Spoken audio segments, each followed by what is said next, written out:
Sign up now at rockfin.com/FKN Plus to get access to this entire video podcast. It's interesting that here in the States, me or lots of my colleagues have never really heard of some of the plights of the Indigenous people in Canada. But we hear, about some of the things that we've done here in the United States to Indigenous people, and I'm wondering they must have done a really good job covering this stuff up, and I'm wondering why go to the lengths of covering these atrocities when, we're kind of open about the way we've treated the Indigenous people here. Right. Well, it's a different culture. It's in the British culture, their whole attitude was, we're really wiping these people out for their own good. Like, there was more honesty in America. It just said, look, we have manifest destiny. We have the right to this land. God's given it to us. They're in the way. Right. But the thing is, just as many Native people died brutally in Canada than in the US, probably more because it's more secretive. To give you an example, the whole Canadian system of government, it's secret government. The head of state is the Governor General, appointed by the Queen. He can remove the government at any point. There's no independent judiciary, at least a formal checks and balance like you go to America. It's all an old boys club. Most of the laws passed in Canada are never even debated in Parliament. It's called order in council. So the Privy Council members get together and pass a law, like the COVID measures or the Indian Act or the residential school. And nobody, even the elected representatives in Parliament, never even hear about this stuff. So you can do all sorts of secret things in Canada that is more difficult to do in Canada, in America, right?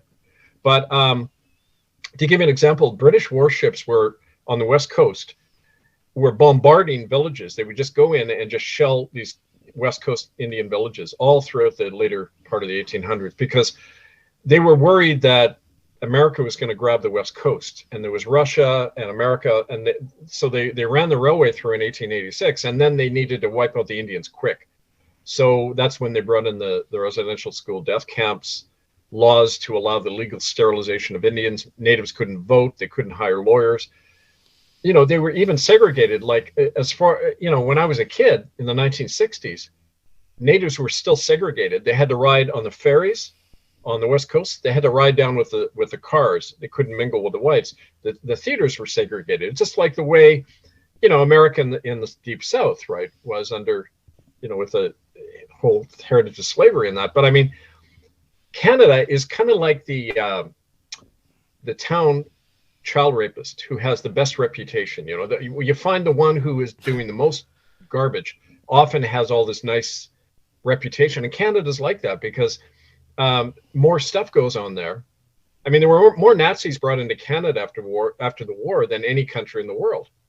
They were part of the whole Project Paperclip. They brought them in through Canada, gave them fake IDs, and there were Nazi scientists working in these Indian hospitals. We've had people describing seeing the SS tattoo right there on them, right?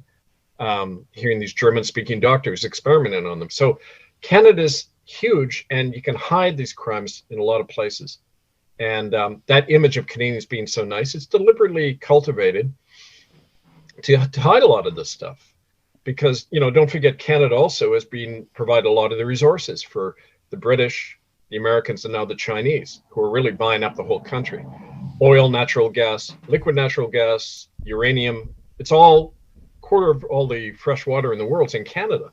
So, I mean, it's a fuel dump for empires. And so all the more reason to keep things secret. So, I mean, all of that kind of factors in to this whole tragedy, right?